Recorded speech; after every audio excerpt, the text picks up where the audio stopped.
Oh no, I don't know how to do that. There you go. Yeah, recording now. Okay. Hello, everyone. Thanks for coming back. Or for coming. So we started talking a little bit about Parashat Zachor yesterday.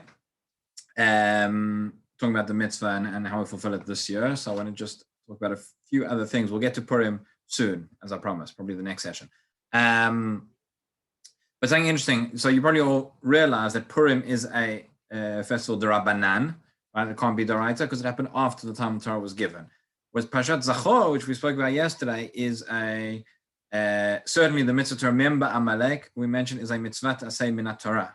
It is a d'Oraita mitzvah. So then the question comes up, one of these interesting questions, if a person could only fulfill one or the other, right? If a person could be in a place where either there would be a Sefer Torah and they'd be able to hear Parashat Zachor, or they'd be in a place where there's a kosher Megillah and they'd be able to hear somebody reading the Megillah. Where should they be? So you might think, well, actually, Zachor is minat Torah, Megillah is midrabanan, so you should rather be in a place where you can fulfill Shabbat Zachor and not necessarily hear the Megillah. That's what you would have thought.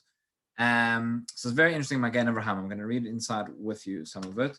I'll be put off by the Hebrew. I will go through very quickly and translate. But he says like this. I'm not going to read the whole thing.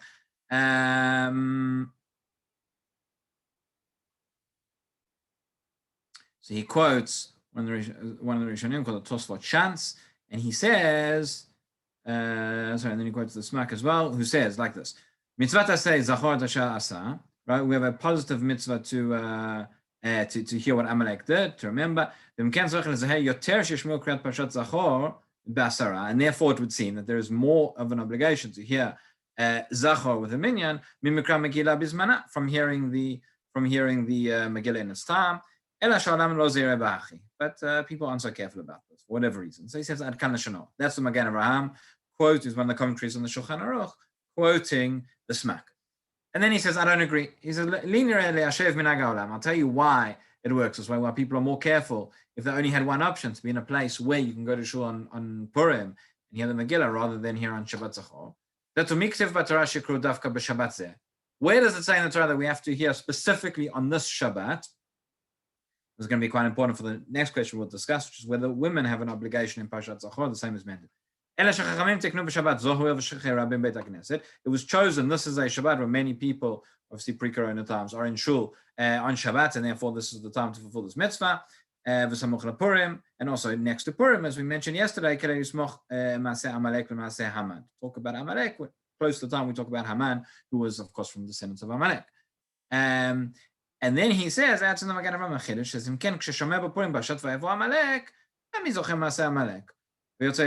right? So we said yesterday how when we read Parashat Zachor is from the end of Ki Teitzei, we talk about the war with Amalek, and we talk about this mitzvah to remember them, not forget.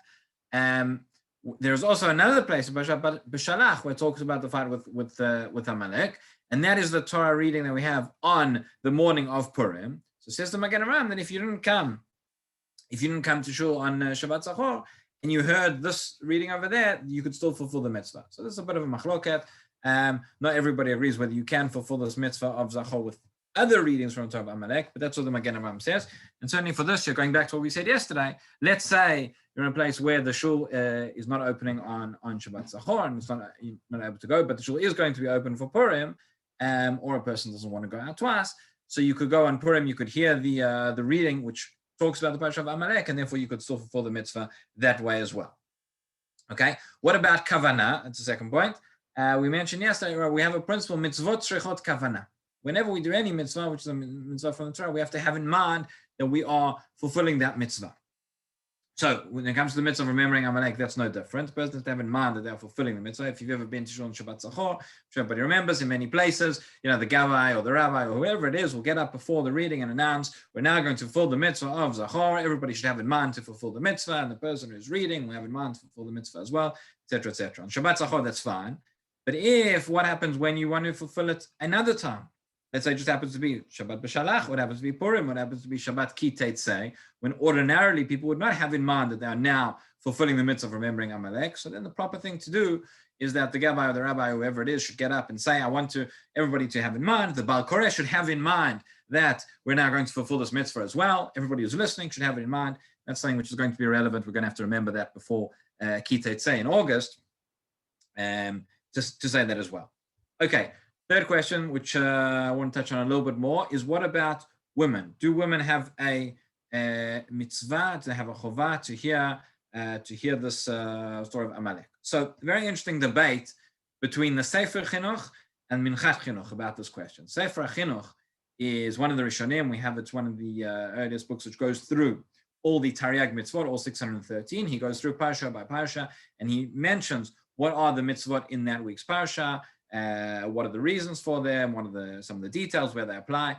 It was actually written, a very widely studied book today. It was actually written by we're not sure who the author was, but he wrote it for his son when he was becoming bar mitzvah. He wanted him to have something to study for his bar mitzvah, to learn the parsha about the week.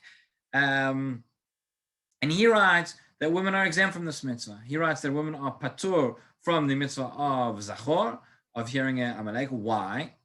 So the reason why he says as follows. We mentioned yesterday 3 separate mitzvot regarding remembering Amalek. There's a mitzvah to remember, there's a mitzvah not to forget. We explain the difference between those two as opposed to remembering in your heart and in your mind and not forgetting actually saying it, reading it out and hearing this parsha. But there's also the mitzvah of going to war with Amalek. So the Sefer HaChinuch says something very interesting. He says the whole idea, and the Rambam writes a similar thing, which is the whole reason why we have to remember Amalek, why we have to read this parsha, so that we remember the mitzvah that we have to go to war with them and to obliterate them, literally.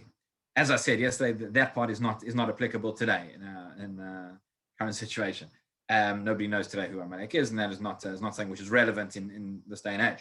But Sefer HaChinuch says, since the mitzvah of remembering is inextricably linked to the mitzvah of going to war, generally speaking, it's the men who have more of a chiyuv to go out to the war. Generally speaking, it's the men who more will be fighting as opposed to women, and therefore he says that the women are exempt. Now, the Minchas Chinuch, who is a commentary on the Sefer Chinuch, he argues very, very vehemently with this. He says, first of all, how do you know that this is the reason why you have this mitzvah? Who says that it's linked to war? Yes, there's a separate time. The Torah says you have a mitzvah to go to war with Amalek. The Torah also says you have to just read the parsha. You have to remember what Amalek did. So maybe it's not even connected. He says, even if it is connected, we find instances where women go to war as well. We have a concept of what's called a milchemet mitzvah. There are 2 types of wars without going into now. This is what's called the milchemet reshut, milchemet mitzvah. And Chazal very clear that in a milchemet mitzvah, everybody who can has to go out and has to go to war, whether it's the men, whether it's the women, whoever can, in whatever ways they're able. So therefore, the Minchas Chinuch says actually women do have to hear Zachor as well. So going fast forwarding a few hundred years, this is a debate which still goes on, which is still not resolved. It is not clear, and I can show you lists of poskim going back from the Rishonim through the Achronim through to today's generation. Some say that women are obligated to hear Zachor. Some say they are not. I just mentioned a couple of the Sfarot. So we've already said, first of all, the idea that it's got to do with war, and that would be, and the arguments both ways. Another reason which is raised, which maybe people may have thought of, is that we could say, we know Parashat Zachor, we read once a year, read it on the Shabbat before Purim. So maybe you would say this is a mitzvata seshazman grama. Maybe this would count as a positive time-bound mitzvah. We know that women are exempt from positive time-bound mitzvahs, and therefore that would be a reason to be exempt. And the problem with that is, as we discussed yesterday, actually from the Torah, it's not necessarily that there's a specific time for this mitzvah. The Torah just says we have to remember. How often do we have to remember? When do we have to remember? So Chazal put in place that the Shabbat before Purim is a good time. Really, it's as often as it has to be so that you don't forget. Khatam Sofer raises a very interesting question like this. If we say that the mitzvah is now once a year, where does once a year come from? So Chazal say once a year, we know that mourning, lo aleinu, a person in avelut for a parent, the mourning period extends for a year. Chazal say after a year is the time when there's a certain amount of remembrance, a certain intensity to the memory, that after a year, you start to forget things, it fades down, and therefore once a year we have to remind ourselves. So Khatam Sofer says, how do we define a year? He says, what happens in a leap year when there's an extra month and the year is actually longer? It's not 12 months, actually 13 months. Do we then need to read Zachor twice? So he actually says that he would tell his Talmidim that in a year when it's a leap year in Kitei to think about having mind for Zachor as well. Generally speaking, we don't say that one has to do that. It's defined. There's not a specific length of time that this is really defined. It's we know we have a set time. It's before Purim. It's once a year for 12 months, whether it's 30 months. That's enough every now and again so that we do it, so we fulfill the mitzvah, so we don't forget it. So therefore, it's not a mitzvah to say Zman Grama in the classical sense. Wouldn't really fit into that. There is another svara which is raised that we know by some mitzvot. We have a principle. It's called Afhen Hayu B'oto Hanes. Right? We have certain positive time by mitzvot where we say the women are obligated as well. Why? Because they were part of the miracle. They were part of the miracle as well. We found this by Chanukah. Would we say it by Amalek as well, by Parashat Zachor? So there are some who wanted to say, well, Amalek came along, he wanted to destroy everybody, men, women, and children. So maybe that would be a reason as well. But finally, what a lot of the poskim say, who say that women are not required to hear Parashat Zachor necessarily, is because we said yesterday, remember from the Torah, there's a mitzvah to remember Amalek. But we saw there were different opinions how we fulfill that mitzvah. There was some Rishonim who even said you could just say, "I remember Amalek," and you've done it. You fulfilled the mitzvah. Some say you have to hear from a Sefer Torah. Some say you have to hear from you could just read from a Chumash. So therefore, everybody will agree that there is not everybody will agree, but many will agree that there is even if there is a mitzvah for women to hear it, to remember Amalek, doesn't necessarily mean that they have to come along and hear it from the Sefer Torah in shul. So at the end of the day, like I said, this is an unresolved question. There are Sadim Lakan, but Sadim Lakan. There are poskim who say yes, women are obligated to come and hear it in shul. There are poskim who say no, they're not. And therefore, the advice I would say, as everybody should follow the minhag that they have of their community and of their family and of the way that it's done. There are some places where it's a very common thing, and women make sure to come to shul on the Shabbat, and sometimes it's even an extra reading for it. Other places it's not. Certainly this year, when people are worried about coming to shul and there's extra risk and extra people and it may not be possible, so certainly this is the time to rely on those opinions that say not necessarily be obligated and rather read it from a chumash at home. And if you still want to make sure to hear from the Sefer Torah, so come on Parashat Ki Tetzei as well. Ad kan Shabbat Zachor. Just mentioned very quickly, it's not Purim as well, but we mentioned the 4 Parashat yesterday. So there is Parashat Para, which comes up after Purim, where we read an extra section from Torah about the Para Aduma. The reason we have that, we bring out that Sefer Torah, is because that is in preparation for Pesach. Pesach was the time, one of the 3 times we have Aliyah LaRegal. Everybody would come to the Beit HaMikdash.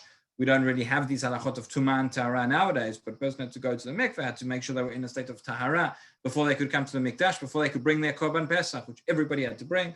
Part of the way we did that was with the ashes of the Paraduma, and therefore we read it again as part of the preparation, as part of the remembering what we used to do.